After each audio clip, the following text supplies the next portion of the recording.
আসসালামু আলাইকুম, আমি ইঞ্জিনিয়ার হাসান। আমার চ্যানেলের পক্ষ থেকে আপনাদের সবাইকে স্বাগতম। আজকে আমি আলোচনা করব আমরা বিল্ডিংয়ের ছাদ শাটারিং করার সময় বিমের যে করার সময় বিমের জয়েন্টগুলো অর্থাৎ একটি কাঠের সাথে আরেকটি কাঠের যখন জয়েন্ট হয় সেই জয়েন্টের ফাঁকা স্থানগুলোতে আমরা বেশিরভাগ 2 ইঞ্চি শিট ব্যবহার করি, অথবা রূপবান নামে 2 ইঞ্চি শিট পাওয়া যায়, সেই শিট ব্যবহার করে থাকি।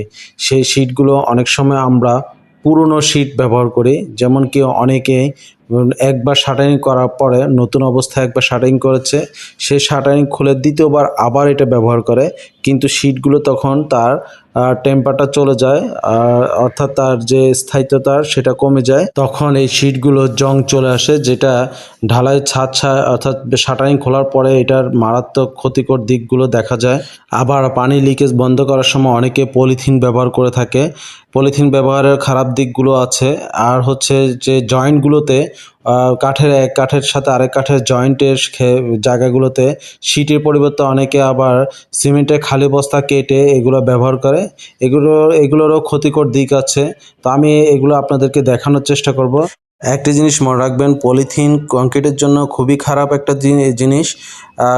কংক্রিটের যে এক প্রান্তের সাথে আরেক প্রান্তের মাঝখানে যদি পলিথিন থাকে তাহলে দুই ভাগ করে দেবে, কংক্রিটকে বন্ডিংয়ে বাধা প্রদান করবে এবং সম্পূর্ণ দুইটা আলাদা জিনিস হয়ে যাবে। আপনি যতই ভালো করে পলিথিন লাগান, যখন ঢালাই করে তখন ঢালাইয়ের সাথে মশলাগুলো ফেলে অথবা রড বাইন্ডিংয়ের সময় পলিথিন ছিঁড়ে ঢালাইয়ের ভিতর থেকে যায়।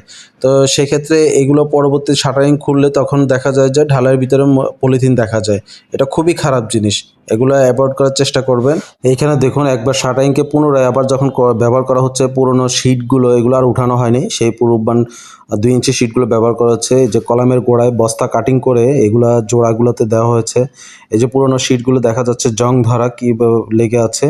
বস্তা কাটিং করে দেখুন এখানে যে 2 কাঠের জোড়াতে এগুলো দেওয়া হয়েছে, পানি যেন লিকেজ না করে, এবং এই জায়গাগুলো তখন পানি লিকেজ করে সেইখানে আমরা নতুন যে রূপবান শিটকে দিতে পারি এই জয়েন্টগুলোতে, তখন এখানে পানি লিকেজ হবে না। ভালো করে পিন প্যারাক দিয়ে আটকে দিলে এগুলো আর লিকেজ করে না।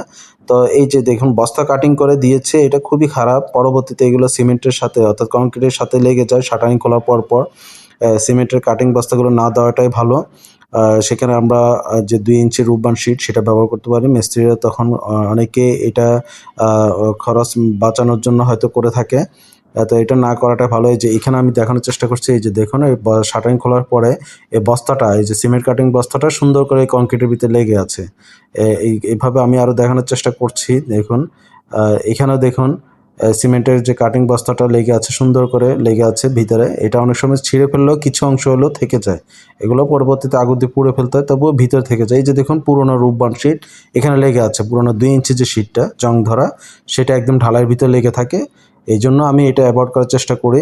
আর এখানে দেখুন কলামের গোড়ায় যে বস্তাটা দিয়েছে সেটা ভিতরেই থেকে গেছে, কলার অর্থাৎ যে ঢালাইয়ের ভিতরেই থেকে গেছে।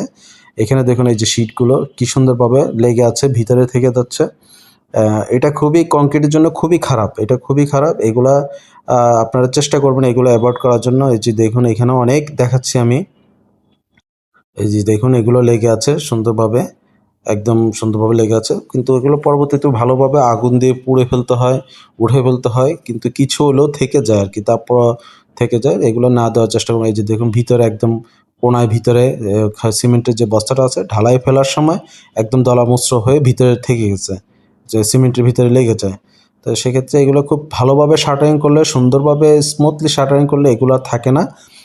তখন শুধু রিবন শিট 2 ইঞ্চি শিট দিয়ে যে ফাঁকা স্থানগুলো আছে সেগুলো ফিল আপ করে দিতে হয়, অথবা পুরোনো যে পত্রিকা আছে পত্রিকা ভিজিয়ে যেখানে সমস্ত জায়গায় হালকা হালকা ফাঁকা দেখা যায় সেগুলো ফিল আপ করে দেওয়া যেতে পারে। ভিডিওটি দেখার জন্য অনেক অনেক ধন্যবাদ।